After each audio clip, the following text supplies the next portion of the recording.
Salam sejahtera. Saya Kaliswari, anak perempuan Narayanan, wakil kepada ahli kumpulan Jane Angelia, anak perempuan George, Fadzila Munira binti Abu Hassan, Mira Kumari, anak perempuan Subramaniam, Munishwaran, anak lelaki Ganesan. Tajuk perbentangan kami adalah gangguan seksual dalam cyber. Gangguan seksual cyber ini boleh terjadi pada sesiapa sahaja, sama ada lelaki ataupun perempuan, tanpa mengira umur, kanak-kanak, remaja dan juga orang dewasa boleh terlibat dengan gangguan seksual cyber, sama ada sesama jantina ataupun berlainan jantina. Apa itu gangguan seksual dalam cyber? Sebarang perlakuan berunsur seksual yang tidak diingini dan kurang disenangi oleh seseorang individu. Gangguan dalam talian melalui internet atau lain-lain bentuk peranti elektronik atau digital yang menyebabkan tidak selesa oleh tindakan tersebut. Jenis-jenis gangguan seksual dalam cyber. Yang pertama, gangguan secara lisan. Yang kedua, gangguan secara isyarat. Yang ketiga, gangguan secara visual. Dan yang keempat, gangguan secara psikologi. Gangguan seksual secara lisan merujuk kepada si pelaku menggunakan bahasa lucah melalui perbualan, bercerita, berjenaka, membuat bunyian, kritikan, komen atau mengajukan soalan secara seksual ke atas tubuh badan, pakaian dan penampilan. Gangguan seksual isyarat pula, seseorang menunjukkan perlakuan yang memberi maksud atau gambaran keinginan yang berunsurkan seksual seperti merenung, mengintai dan mengoda. Gangguan visual, si pelaku menghantar nota, surat, email, SMS, gambar, poster, objek atau bahan bacaan yang berunsur seksual yang diedarkan melalui media elektronik seperti Facebook, Twitter, WhatsApp dan lain-lain lagi. Gangguan psikologi, si pelaku cuba untuk mendapati mangsa secara seksual bagi memenuhi keinginan seksualnya dari segi mendorong, mendesak, mengugut dan memujuk rayu. Kesan tingkah laku gangguan seksual dalam cyber. Yang pertama, gangguan seksual. Yang kedua, keruntuhan akhlak. Yang ketiga, keruntuhan institusi kekeluargaan. Yang keempat, pornografi kanak-kanak. Yang kelima, buli cyber dan ancaman.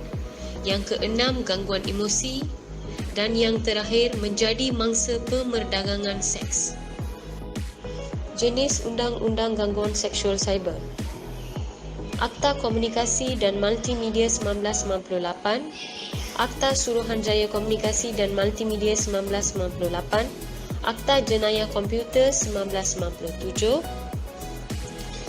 Akta Tandatangan Digital, Subsection Akta 562, Akta Cakera Optik 2000, Subsection Akta 606, Akta Telemedik 1997.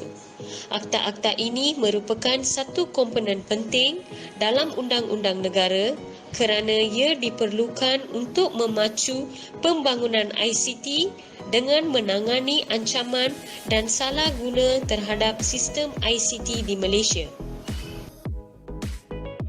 Langkah-langkah mengatasi gangguan seksual cyber.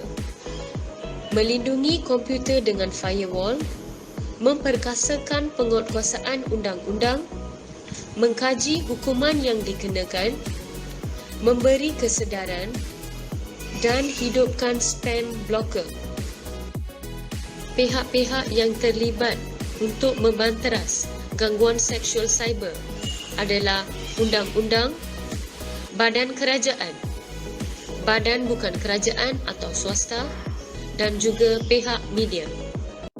Kesimpulan, penggunaan media sosial dalam dunia tanpa sempadan sama ada membawa kepada kebaikan atau keburukan?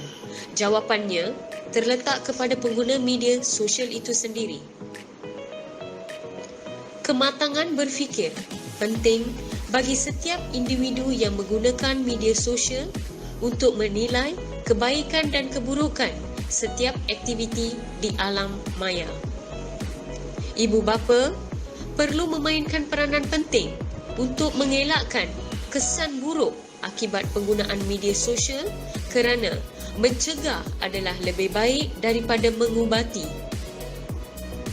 Kerajaan juga telah memainkan peranan dengan menggubal undang-undang bagi membantas dan mengawal penggunaan media sosial dalam dunia sempadan.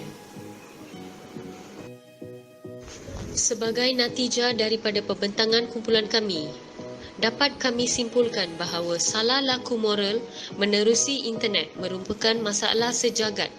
Bermakna, usaha membendungnya juga perlu kerjasama sejagat seperti kata peribahasa, bulat air kerana pembentung, bulat manusia kerana muafakat.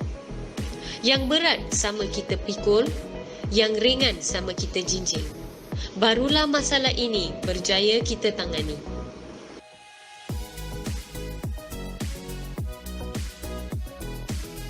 Sekian, terima kasih.